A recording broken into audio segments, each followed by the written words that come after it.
Bonjour.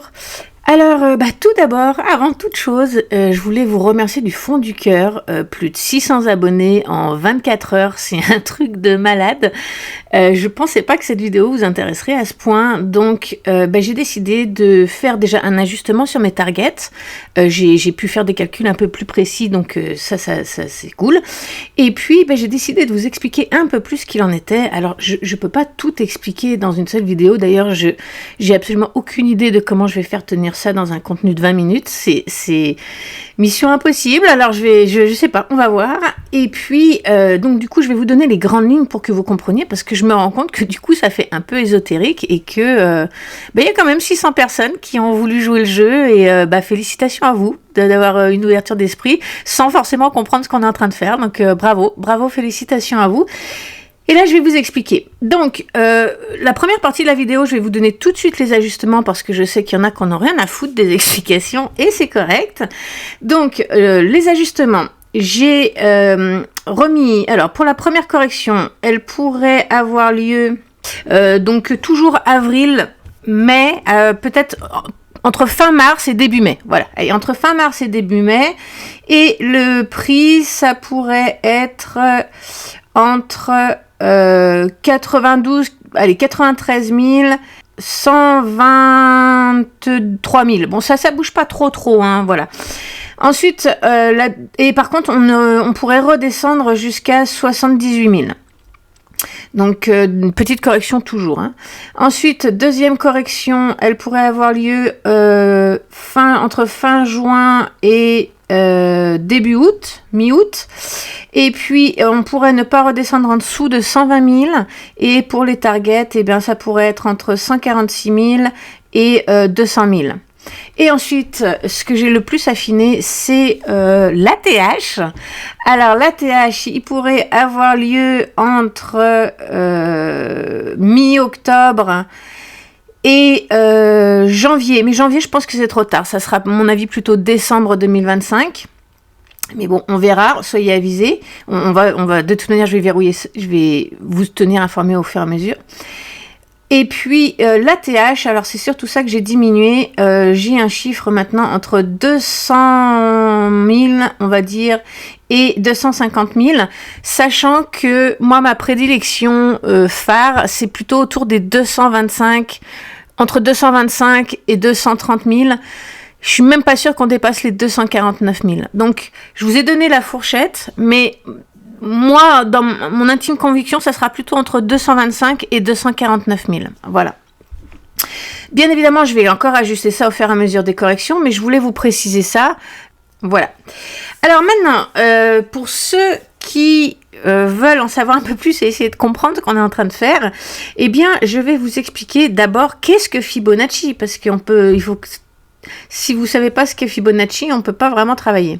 Donc Fibonacci, c'est une suite de nombres qui a un rapport vraiment particulier, c'est-à-dire que à chaque fois qu'on prend le nombre d'avant et qu'on l'additionne avec le nombre d'après, on obtient toujours le nombre d'après. Alors, je vous montre.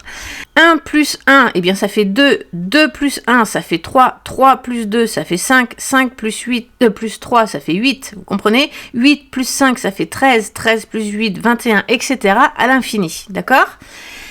Sauf que ce qui est vachement intéressant dans cette suite, c'est que quand on divise un nombre par celui d'avant, donc par exemple si je divise 144 par le nombre d'avant 89, on tombe sur le nombre d'or qui est de 1,618. Et ça c'est absolument extraordinaire parce qu'on retrouve ça absolument partout. Alors, j'ai eu des commentaires assez ironiques, donc je vous montre, on le retrouve bien partout, on le retrouve dans les plantes, dans la pomme de pin, dans les cactus, dans tout ce qui est spirale, dans les tournesols. On le retrouve dans la Joconde, dans l'art, pas que dans la Joconde, hein, on le retrouve dans tout ce qui est artistique, architecture, pour avoir les bonnes proportions. On le retrouve également donc dans la façon dont les feuilles des plantes s'ouvrent. On le retrouve également, donc ça c'est toujours Léonard de Vinci avec son homme, je sais plus comment on appelle ça, l'homme de vitrol, ou je sais plus comment ça s'appelle, qui est le dessin le plus proportionné sur Terre, où il a vraiment utilisé Fibonacci dans tous ses domaines. Les pyramides de Gizeh, d'ailleurs pas qu'elles, les pyramides, donc l'architecture comme on en parlait tout à l'heure, autant dans la construction que dans la disposition des pyramides. Dans le Sphinx, on retrouve ça aussi. Dans les planètes, donc la proportion de chaque planète. Alors, phi, là, le petit dessin que vous voyez, c'est phi, c'est comme ça qu'en mathématiques, on identifie le nombre d'or. Donc, la dimension des planètes représente également à relier, voilà, je vais y arriver, avec le nombre d'or. L'orbite des planètes est reliée au nombre d'or. La disposition des planètes est reliée au nombre d'or. Notre univers, la spirale de notre galactée est reliée au nombre d'or. Donc vous voyez, et je pourrais continuer comme ça toute la journée, des exemples, il y en a à l'appel, parce qu'on retrouve ça partout. Je vous invite vraiment à vous renseigner sur la suite de Fibonacci et le nombre d'or qui est issu, donc qui est vraiment en relation avec la suite de Fibonacci. Alors, si vous ne me croyez pas, on peut faire un petit test très rapide. Mesurez-vous des pieds, donc du sol, à votre nombril, d'accord ? Allez-y, faites l'exercice, vous allez être bluffé. Donc, vous mesurez du sol au nombril et vous multipliez ce chiffre par le nombre d'or qui est 1,618 et ça va vous donner votre taille. Voilà. On peut faire un autre exercice, mesurez du nombril jusqu'à votre tête et divisez-le par 0,382 qui est l'inverse justement du 1,618 pour venir le compléter pour que ça fasse 2. Bon bref, je ne vais pas rentrer dans les détails, mais eh bien là encore, ça va vous donner votre taille. Donc vous voyez, même dans votre corps, Fibonacci est présent. Maintenant, il y a une exception à cette règle. Je veux vous montrer ça, c'est issu de Mate-moi ça. J'adore son jeu de mots, je le trouve génial. Bref, lui, il vous explique un petit peu la relation entre Fibonacci et le nombre d'or. Et donc, du coup, je vous invite à regarder sa vidéo qui est vraiment super intéressante. Et en fait, l'exception, c'est que pour les premiers cycles, donc on voit que sur la photo, attendez, je vais vous l'agrandir, voilà. On voit que les premiers cycles, le rapport n'est pas égal au nombre d'or et c'est un rapport un petit peu qui est en train de se mettre en place. C'est-à-dire c'est un peu comme vous savez quand vous tournez une roue très fort, elle tourne, puis à un moment elle bascule de l'autre côté, puis boum, elle reprend son équilibre et là elle trouve sa vitesse de croisière. C'est un peu la même chose. Donc on voit qu'au début le ratio, donc le ratio, je le répète, c'est quand on divise un nombre par celui d'avant. Ok, c'est ça le ratio. Et bien quand on fait ce ratio, donc les premiers chiffres, donc le chiffre 1, le chiffre 2, le chiffre 3, 5, 8 et 13 ne correspondent pas au ratio au nombre d'or de 1,618. D'accord ? On voit vraiment qu'il y a une accélération, puis après une diminution, puis après il essaye de trouver un équilibre, et après le chiffre 13, il trouve son équilibre, et on est dans le ratio du nombre d'or. Donc, si on met ça sur un graphique, eh bien vous voyez, ça donne ça, une belle accélération. Ensuite, on redescend, on essaye de trouver un équilibre, on trouve l'équilibre, on se stabilise, et ensuite, eh bien, on a une vitesse de croisière. Et moi, cette courbe, eh bien, elle me fait penser à une autre courbe que vous avez sûrement déjà tous vue, qui est la courbe de Gartner. La courbe de Gartner, elle sert justement à expliquer le phénomène qui se passe avec les nouvelles technologies. C'est-à-dire qu'on a remarqué, enfin pas moi, mais Gartner a remarqué que quand il y a une technologie qui démarre, eh bien, elle suit toujours le même cycle, c'est-à-dire qu'elle monte en flèche, elle redescend, elle remonte et elle trouve une vitesse de croisière. Et donc, du coup, pourquoi on peut l'expliquer de manière très simple, c'est qu'une nouvelle technologie, quand elle arrive, elle excite tout le monde parce qu'on voit le potentiel énorme, c'est super, donc tout le monde est excité, c'est de la balle. Donc là, son prix grimpe en flèche, ou en tout cas son intérêt pour cette technologie grimpe en flèche. Puis quand on arrive ici, eh bien on se rend compte que finalement ça marche pas comme on veut, que ça reste très cher, ou bien qu'on est encore très loin de pouvoir l'appliquer dans la vie de tous les jours, ou bien que la technologie est très loin d'être arrivée à ce qu'on nous avait promis. Donc là c'est la désillusion, boum, il y a tout qui tombe, on n'est plus du tout intéressé, on met cette technologie de côté, jusqu'à ce qu'une nouvelle découverte soit faite et que ça rebooste justement cette technologie, parce que du coup le progrès qui a été fait est tellement énorme que maintenant on peut l'adapter, monsieur et madame tout le monde peut l'avoir, et on tombe dans le plateau de productivité. Voilà. Eh bien, faut quand même avouer que ça ressemble beaucoup à Fibonacci et à l'équilibre naturel des choses finalement. Et puis on peut aussi rappeler que la blockchain est une technologie, d'accord, en soi. Donc la blockchain, à un moment ou à un autre, en 2009 ou 2010, elle s'est retrouvée ici, vous voyez.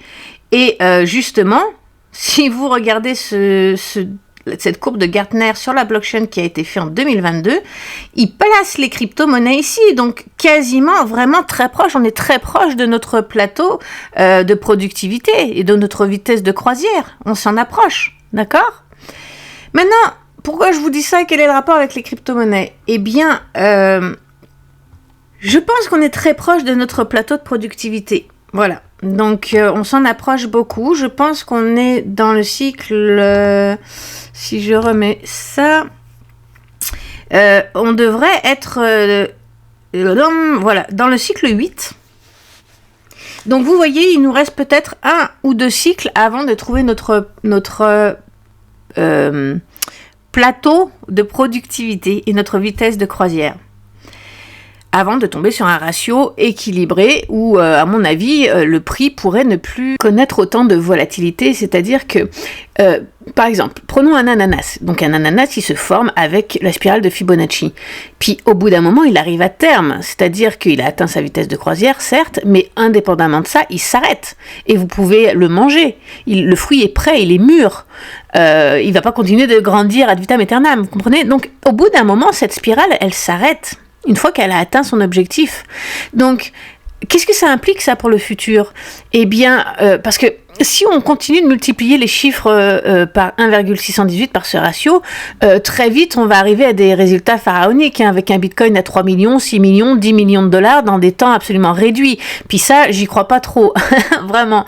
Donc, une fois qu'on a atteint le plateau de productivité, il peut s'écouler 1 ou 2 cycles, et soit on continue comme ça, soit, eh bien, c'est fini. C'est-à-dire, soit on passe à un autre cycle, soit, eh bien, c'est fini, le fruit, il est mûr, et puis ça s'arrête là. Pardon. Ça, je le sais pas encore. C'est trop tôt, ça reste tout un mystère, ce qui va se passer après. Donc, il faut que vous compreniez un truc. Que Fibonacci est un rapport avec les finances, j'ai quasiment qu'un doute là-dessus. Moi, j'en suis convaincue à 99%. Donc, c'est pas ça le truc. Le truc, c'est de trouver le bon ratio et de trouver appliquer le ratio à la bonne chose.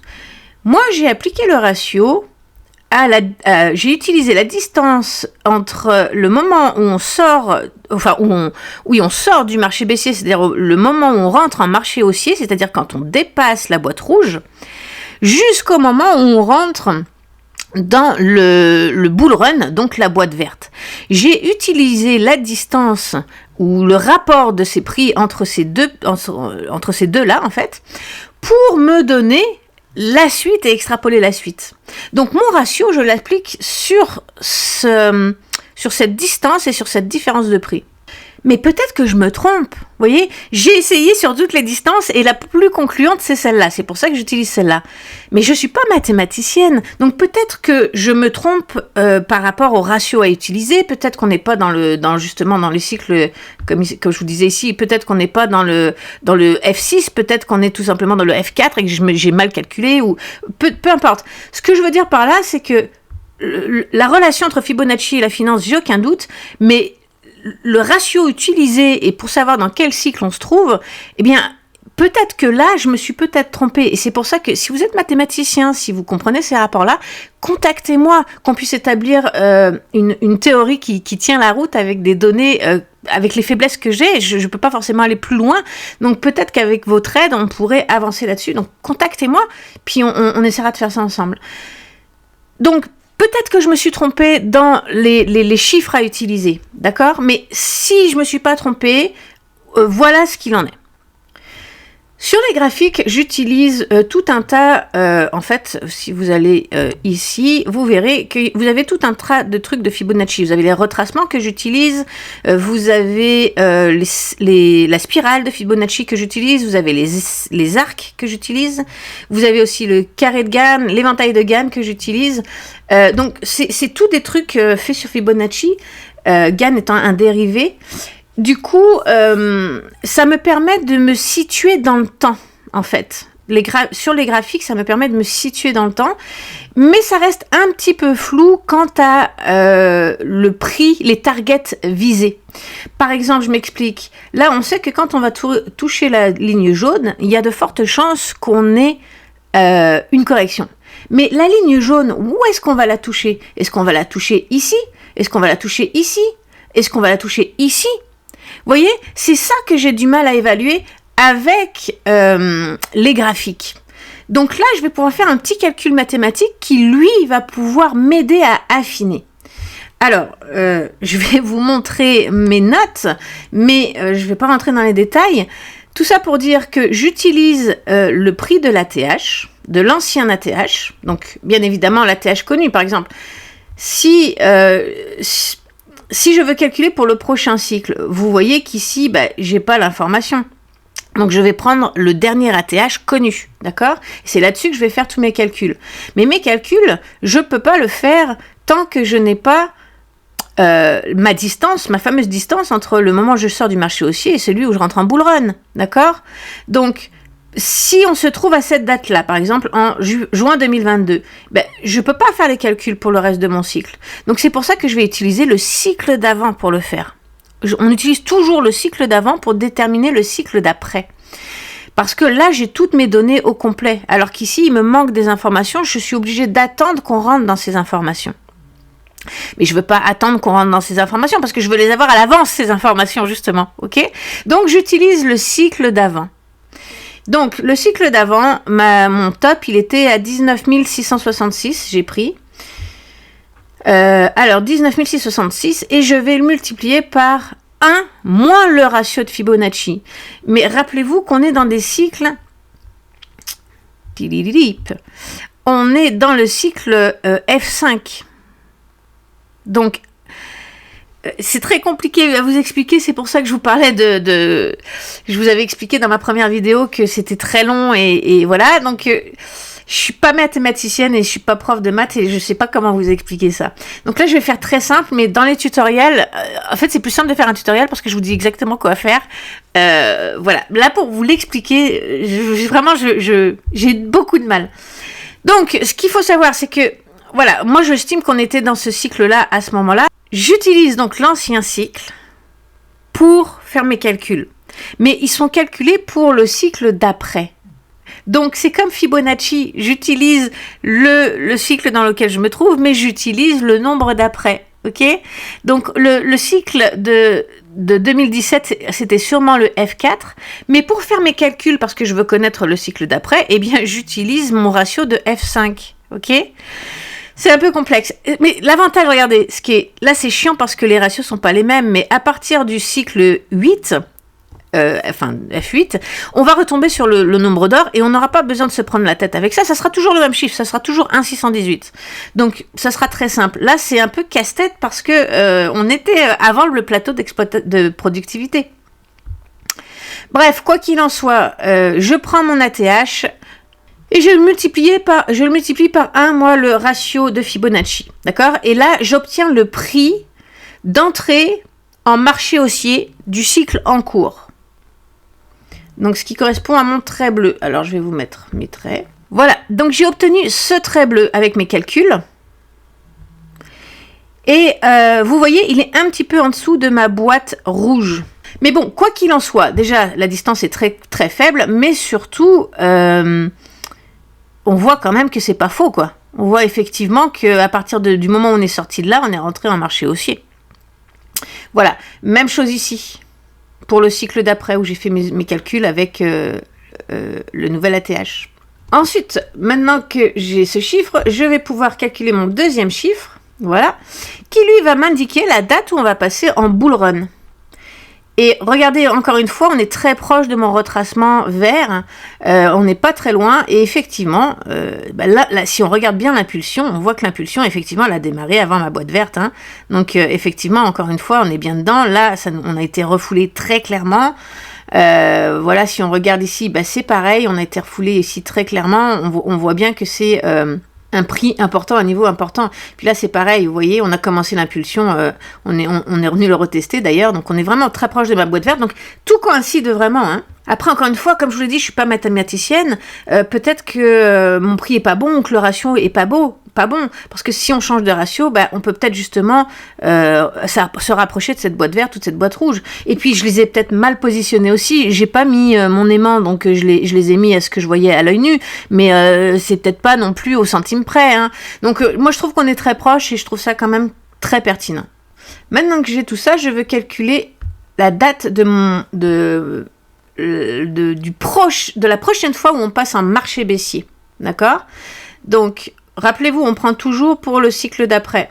Donc là, quand j'étais ici, donc on va dire quand j'étais en 2018, je pouvais savoir quand est-ce qu'on allait rentrer en marché baissier pour le cycle de 2021. C'est fucké, hein? Je vous jure, c'est fucké ce truc. Et là, vous voyez que mes calculs sont vraiment bons. Je suis en plein dans ma boîte rouge. Plein dans ma boîte rouge. Donc, et effectivement, ça correspond tout à fait à ça. Et pour obtenir ça, alors excusez-moi, je ne vous ai pas précisé le reste, mais pour obtenir mon trait orange, je fais l'ATH multiplié par le ratio de Fibonacci, justement. Et puis pour le trait noir, je ne vous l'ai pas dit, je fais l'ATH moins l'ATH multiplié par 1 moins le ratio. 3 ans avant, je pouvais savoir exactement quand j'allais rentrer, à quel prix, à quel niveau j'allais rentrer en marché baissier. Le cycle 3 ans plus tard, quoi. C'est vraiment hallucinant. Et donc, on est bien dans ma boîte rouge, tout va bien. Par contre, voilà, encore une fois, c'est parfait, j'ai mon niveau. Mais est-ce que ça va être ici? Est-ce que ça va être ici? Est-ce que ça va être ici? Ça, je ne le sais pas. C'est pour ça que j'ai mes graphiques. Et mes graphiques, eux, ils vont me l'indiquer. Donc, mes graphiques, on sait qu'on doit aller chercher la boîte noire avant de pouvoir redescendre. Donc, je sais déjà que ça va être dans ces environs. Vous voyez, c'est un cumul de tout. Ensuite, une dernière chose que je voulais vous montrer.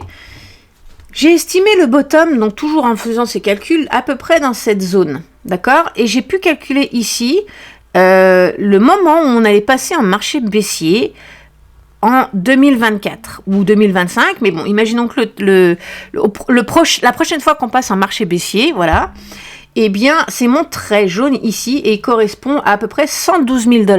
Ça veut dire que quand on dépassera à la baisse les 112 000 $, on basculera en marché baissier, d'après mes calculs.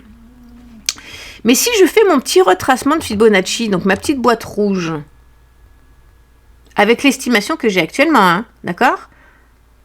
Imaginons que j'ai juste et qu'on va bien chercher, on va faire une moyenne à 230 000. Je vous ai dit entre 225 000 et 249 000.